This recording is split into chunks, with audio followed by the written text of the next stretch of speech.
మనం ఎప్పుడు చేసుకుంటే జ్ఞాన భావనతో విచారణతో చక్కగా అటువంటి మధురమైనటువంటి అమృతాన్ని మనం రోజుతూ ఉండొచ్చు. ఆ క్షీరాలు ఎప్పుడూ బయటగానే ఉంటాయి, సత్వగుణాన్ని. దానికి ఏ రంగు పూసుకుంటే ఆ రంగు పువ్వు పడుతున్నారు. మరి అటువంటి సత్వ ప్రధానంగా ఉంటుంది. అటువంటి సత్య స్వరూపాన్ని మనకి హిందూ సాంప్రదాయం ఏంటి వెడగొట్టట్లా నేను. అసలు ఉన్నదే సముద్రం. అది దానిలో ఎన్ని నదులు కలిపినా అది పొంగదు కుంగదు. ఆ సముద్రం ఏదైతే ఉందో అది మన హిందూ మతం అని గురుదేవులు చెప్పారంటే భగవన్ మతం మనది. ఎవరి మతం అంటే మనందరిది ఒకటే మతం. ఇది విశ్వ మతం మనది. అటువంటి విశ్వ మతంలో మనం ఇటువంటి సాంప్రదాయానికి వచ్చాం. అలాగే ప్రొద్దులేసి బయటికి వెళ్ళేసరికి దొడ్లో ఏ అరటి మొక్కనో లేకపోతే ఏ దూలగొండ మొక్కనో చూడకుండా చక్కగా గుమ్మానికి వెళ్ళి తులసి మొక్క. ఏమండి ఎంత మంచి సాంప్రదాయం చూడండి. అమ్మా అని ఒకసారి నమస్కారం పెట్టుకుంటే ముందుకెళ్ళలేము, ఎందుకంటే గుమ్మంలో వెళ్ళేసరికి ఆమె కనిపిస్తుంది. ఒకసారి ఏదో చేతిలో పువ్వు ఉంటే పెట్టుకోవచ్చు, ఒకసారి దండం పెట్టేసి అమ్మ ఓం ఓం అనుకుంటూ వెళ్ళిపోతాం. మళ్ళీ తిరిగి వచ్చేటప్పుడు మళ్ళీ అడ్డి తిరిగి వచ్చేస్తాం, అనుకోకుండానే ప్రదక్షిణ అయిపోతుంది. ఇలా ఈ తులసమ్మని తులసమ్మకలు పెట్టిన బాధ్యత ఈ గుండుగొల్లిన వాళ్ళకే ఎంతైనా రుణపడి ఉంటాం మేము. అమ్మ పుట్టింట్లాగా ఇక్కడి నుంచే పంపిస్తున్నారు కనుక, ఇక్కడి నుంచే తులసి స్వామివారి దగ్గర చేస్తున్నాం కనుక వాళ్ళని మళ్ళీ ఇక్కడే దాన్ని అభివృద్ధి చెందేలాగా చేయించమని గురువులు అనుకుంటుందే కనబడుతోందమ్మా.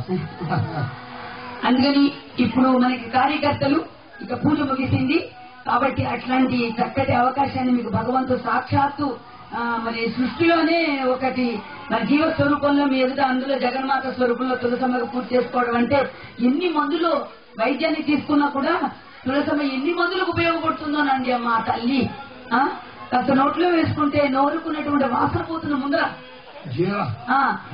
జీర తర్వాత ముందర నోటి దుర్వాసన పోవడానికి ఒక మందు అది. ఆ తులసమ్మని నోట్లో వేసుకుంటే ఎన్ని మందులకో పనికొస్తుంది. హృదయాన్ని కూడా క్షాళన చేస్తుంది మంచి భావన కోసం. చక్క ప్రత్యక్షంగా తులసి మాతకి పూజ చేసుకునే భాగ్యం మనందరికీ కలిగింది. దానికి అలాగే కార్యకర్తలకి ఇంకా ఇటువంటి సంస్కృతి కలిగించి దేవుడు ఇంకా ఇట్లాంటి కార్యక్రమాలు చేయిస్తూ మమ్మల్ని అందరినీ పిలుస్తూ మీ అందరితో మేమంతా కలిసిమెలిసి ఉంటూ ఉండే భాగ్యాన్ని ప్రసాదించమని మీరు కూడా వాడిని ప్రోత్సహించండి కార్యకర్తలు.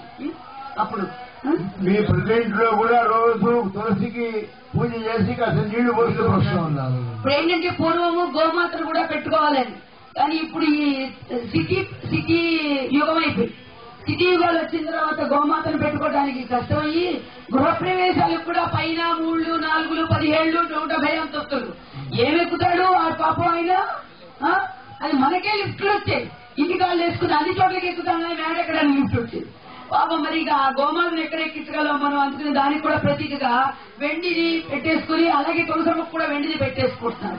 కానీ ఏ అంతస్తులోనూ తులసమ్మని పెట్టుకోవచ్చు. ఇతర దేశాల్లో కూడా చూసాను నేను చక్కగా. మన తులసి మొక్కలు హిందూ టెంపుల్స్ లో మనకి తులసి మొక్కలు అమ్ముతున్నారు, తీసుకుంటున్నారు చక్కగా. మా గురు సోదరుల వాళ్ళ ఇళ్లలో అయితే తులసి మొక్కలు పెంచి మాకు ఈ సత్సంగాలు జరుగుతుంటే అందరికీ తలప మొక్క ఇస్తున్నారు ఇళ్లలో వేసుకోమని. చూడండి అటువంటి భాగ్యం కలిగించారు గురుదేవులు. అక్కడ హోమం పూర్తవుతోంది కాబట్టి మనందరం అక్కడికి వెళ్ళాలి. అది స్వామివారికి తర్వాత మళ్ళీ ఎలాగో మాట్లాడుతాం. నన్ను ఫ్రీగా కూర్చొని